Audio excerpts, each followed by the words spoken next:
Hi, welcome to this video, which is going to be sort of getting started with very basic editing in Premiere Pro. So I do things kind of differently, but I've kind of realized that there's a lot of people that maybe just starting out with Premiere Pro, maybe want to see ways to do things. So I'm going to start at this point, which is basically I've imported my file, and you can see if we look at the picture here, you can see there's a little like audio waveform, and then there's a little video in the purple in the back. So basically that is the footage that we've got. Now, if we drag it over to the sequence, to the timeline, you can see it's creating this sequence. So basically, and this thing with all the horizontal sort of bar chart thing, that's basically saying we've got a sequence. Okay, so when we look at the sequence, you can see that it's actually over 6 minutes long, but there isn't much space here. Now you can adjust it by pulling here, but also if you look at the button next to the Shift key, it's basically the one with, it depends on what your keyboard looks like, I suppose, but it's got the back. My one's got like backslash and then like a vertical bar, like just a horizontal line, vertical line even. Not an eye though, but it looks like an eye basically. If you just press that button on its own, it'll basically expand it to the width of whatever this box is. So for instance, if I pressed it again, that gives you a little bit more room to work with. All right. Now, before I go the way I do the editing, I'm going to say the way that it's actually supposed to be done, because unfortunately the way I learn it is not really the way that you're supposed to do it. You're supposed to basically use these things. So I'm going to show you the way it's supposed to be done, and hopefully you won't get into the different habits of how I did things. So basically, you've got like a few different tools here. So we're going to look at these two. We've got Ripple Edit, and we've got the Razor tool. So this is basically how you can cut clips.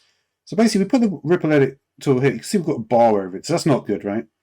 And why is that? Why is there like a sort of diagonal red bar saying you can't do this?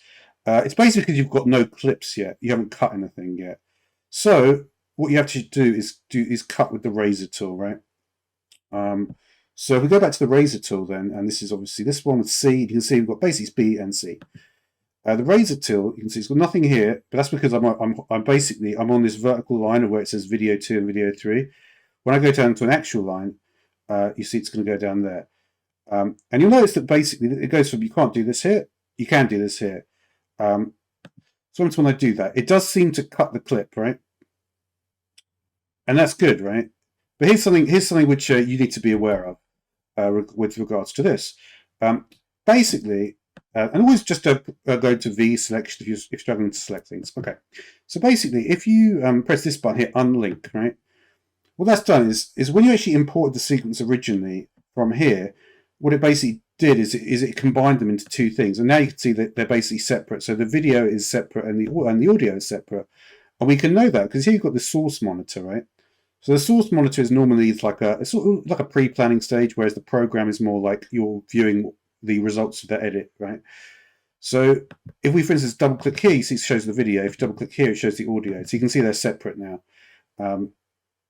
and you wouldn't be able to get that sort of level of separation without doing it that way. So you can see, okay, I've just taken one step back, and we can see that now they're together again. See, I'm double clicking, and it's showing me everything. And you can see drag audio only, drag video only.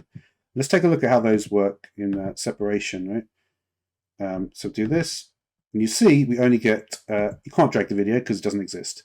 So there's some certain differences in the source monitor that you might notice when you do things like that. All right, let's put it back in again. All right, so again, I want to go back to the previous point I was making.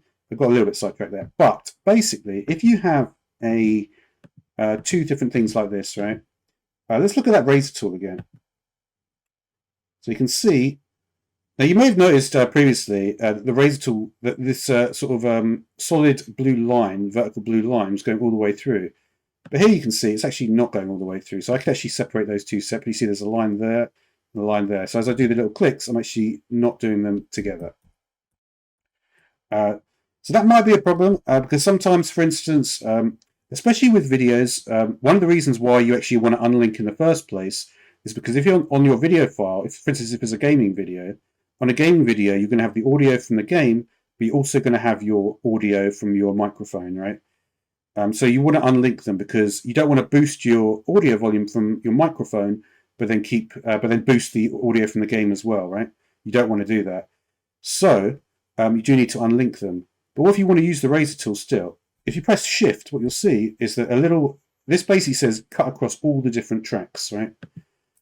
So that'll basically cut across all the different tracks. And then you'll be able to cut in a line basically all the way through every track. Even if there were more tracks, it would do that. Now you may be wondering why I don't do things this way, and that's basically just because I press Control and K, which is basically a shortcut. So you can see Control K does one, and then Control Shift K will do them all. If you're happier with keyboard shortcuts, that's the way that I do it. I suppose that's the main difference, really. So what else is there? Okay, so the Ripple Edit tool. Okay, so the Ripple Edit tool is B, right? So how does this work? We can see again, like nothing is. So with the Ripple Edit tool, you'll notice there's no way you can actually do anything here, right? And like I mentioned before, that's because you need to have a razor tool to do that. So let's do the razor tool then. Okay, so we've done that, right? Now what you want to do then is you basically want to move it. So if you want to select, you obviously have to, if I only select this top one here, that one's only going to move.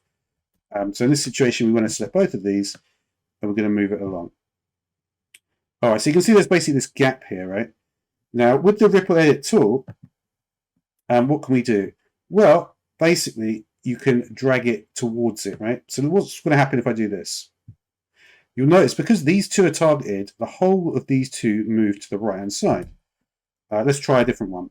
So we'll just select this one this time. And then we use our Ripple Edit tool.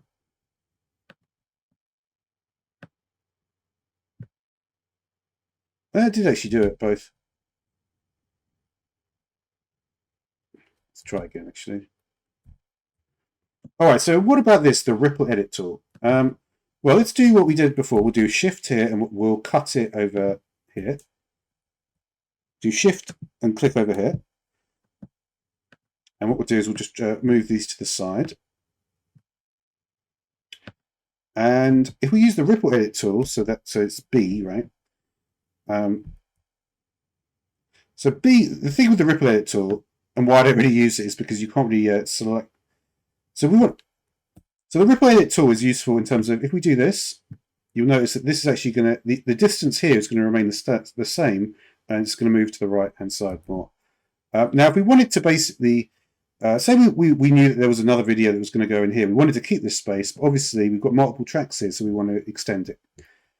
Okay, so what we can do, and if we do this, it doesn't work, right? Because only the top one is going. So you always have to make sure you press V, you select it, and then we move back to the Ripple Edit tool. And now when it does that,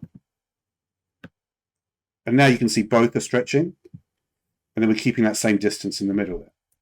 So yeah, so that's essentially working with the razor tool and the Ripple Edit tool. So thanks for watching.